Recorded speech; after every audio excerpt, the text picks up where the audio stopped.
Tell me what your life was like before you died.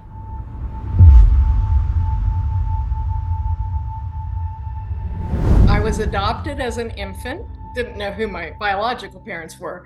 My adoptive mother died when I was 12, and she showed up in my bedroom the night she died. She was in the hospital and told me everything was going to be okay, and she loved me, and she'd be watching over me. And so I walked into the living room. I got up and walked into the living room and told my grandmother that, mommy died. And she's like, no, that can't be. And then we got the phone call from my father at the hospital saying she had passed. That was when I realized that there was a lot more going on than they were teaching me in Sunday school. I went to Presbyterian church at the beginning, then Lutheran elementary school, then we went to the Methodist church, and then my father married my stepmother who was Catholic. So I got a little bit of all of it. And I also kind of realized at some point, they all sort of think that they're the only ones who are saved, so somebody's got to be wrong.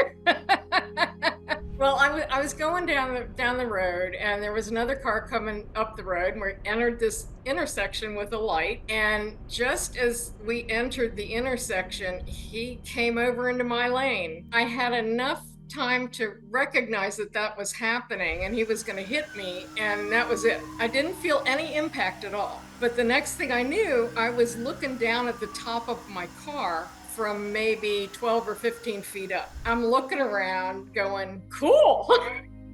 I'm out of my body. I always wanted to do this, And I saw the other driver get out of his car and walk over, and he looked inside my car. And I thought, isn't that nice? He wants to see that I'm okay. And he turned off my headlights because it was a state with contributory negligence, and he wanted to blame me for the accident. So I'm outside my body, and it occurs to, I'm looking around in every direction, and it occurs to me, and I can hear everything and see everything, and it occurs to me that, wait, if I'm here looking at the top of my car and my body's in the car, who am I? I thought I was that, but apparently I'm not. So I thought, because I had read things, I thought there ought to be a tunnel of light around here somewhere. And I heard it like whoosh up from the side. I felt it before I could see it. And there was this just sublime, gorgeous, peaceful, loving energy like seeping out of it, and it pulled me in through the tunnel. It wasn't a really long tunnel, and as we got to the other end of the tunnel, this feeling of peace and love and joy and bliss got stronger and stronger. And I got to the end, and I was in this atmosphere or realm or something. Didn't seem like a place because it was just all kind of light, but I was just really vibing on what it felt like. It's like, oh, this is where I'm supposed to be. That place was foreign, and I didn't belong there, and this is where I belong. And all the burdens and worries and stresses just fell off. I had felt like, when the ocean comes up on the beach, it sometimes leaves little pockets of water when it, and I felt like I was one of those little bits of water that had been stranded on the sand in a hostile environment. And somehow the wave had come back and picked me up and brought me back, into the ocean. So I was just loving that. It's like I could stay here forever. And then I heard this kind of commotion, and I looked over, and there's this whole throng of people. There was my mother who had died. She was the first one I saw. And all of my grandparents and a couple of aunts and uncles. We just had a wonderful reunion, and they said, we're so proud of you. And I said, but I haven't done anything. Oh, but we're proud of you just for getting up every day and doing your best, because life on earth is hard. And I'm like, you got that right. The really interesting part of it was that I saw these other people, and I knew them immediately. And they were, well, it was my biological father and biological grandparents. Now, in my 3D life, I had never seen them or knew who they were, but I knew immediately who they were, and they knew me, and they were there to greet me.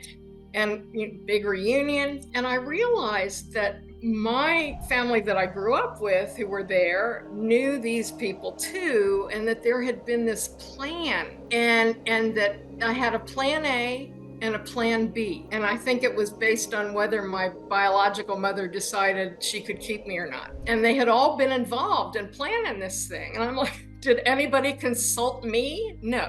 So we had this great reunion, and it felt like it lasted forever.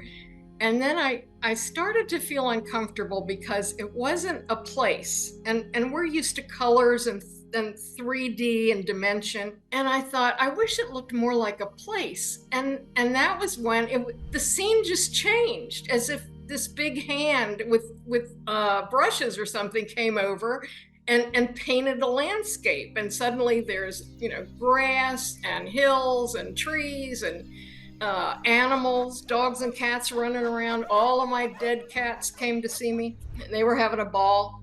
And I thought, I'm glad I'm seeing these people, but I think I'm supposed to see somebody else, and I don't know who it is. And I saw this pathway that kind of beckoned, and I thought, well, I'll go down there. So I followed this pathway, and along the way, I'm looking at these colors that we don't even have words for, because we've never seen them. And everything was alive, like the grass talked to me as I walked past.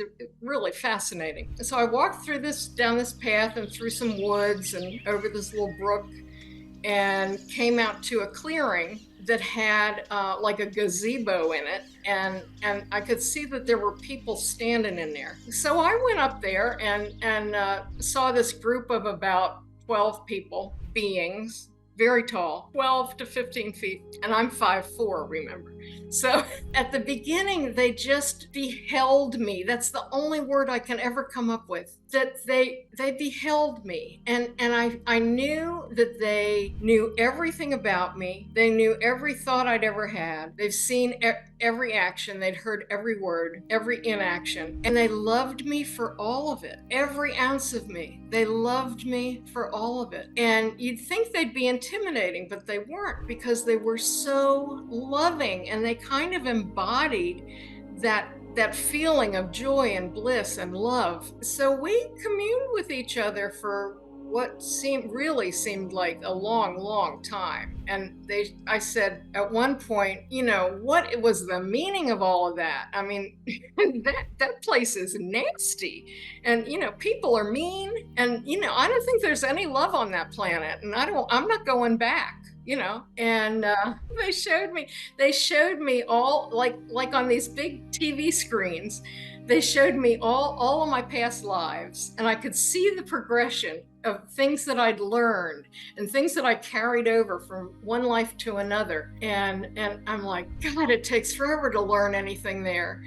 And it's always through pain. And they showed me that it's like, look what's coming for humanity. And I see this magnificent world where there's peace and prosperity for people, and there's equality, and people, there's no competition, there's more collaboration. And I'm like, well, that looks great, but you know what? I'm not going back, and you can't make me. And they're like, yes, dear, that's okay. You don't have to go back. You basically did, you accomplished the main thing that you wanted to accomplish, and you don't have to go.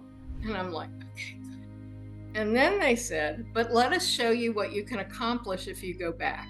So I woke up in the emergency room, and I started to swear. Woke up in the emergency room, and the thing was, I knew that they did not make me come back. They showed me something that made me change my mind, but I couldn't remember what it was. And they told me actually that my laugh is one of my best gifts to the world, and that laughing is one of the most spiritual things you can do, as long as it's not at somebody else's expense. I thought, okay. So, I'm in the emergency room and swearing, and the nurse comes over, and I said, why am I here? I was saying, why am I here? And she's like, you're in the hospital because you were in a car accident. And I'm like, no, why am I here? You were in the hospital because because of a car accident. I'm like, never mind, So that started the like 40-year integration period of everything I had learned. I think I must be a really slow learner because it took me a long, long time, because I had all of this information in my head, all the metaphysical stuff, but I had never integrated it. I had never brought it from the head to the heart. I had never integrated it into my life. And, we toss around the word integration, but do people understand how difficult that is? I learned that, being sarcastic at people was a hostile act. And I had to change my personality. But one of the things that we had talked about during my NDE was, why did I put myself through all of those experiences as a child? It was horrible. And they said, well, because you wanted to master self-love and you had tried in many lifetimes and you hadn't been able to. And because of what you wanted to do later in this life, you knew that you were going to master it or die trying. And I said, it almost killed me. And they said, yeah, almost. And I said, but abandonment after abandonment, rejection after rejection. And they said, well, if you want to learn self-love, that's what you have to go through, because the self-love has to come from inside yourself, not from other people, not from outside validation. So yeah, you give yourself rejection, you give yourself abandonment over and over and over again until you get it, And so that ended up being kind of the focus for me of learning self-love. And first of all, I had to learn who I was, because I had twisted myself into a pretzel before and didn't know who I was. And I think a lot of people don't know who they are because they've spent their lives trying to please others. And be as Oscar Wilde said, be yourself because everyone else is taken, And so, the whole concept of it took me years to figure out who I was, or even how to go about figuring out who I was.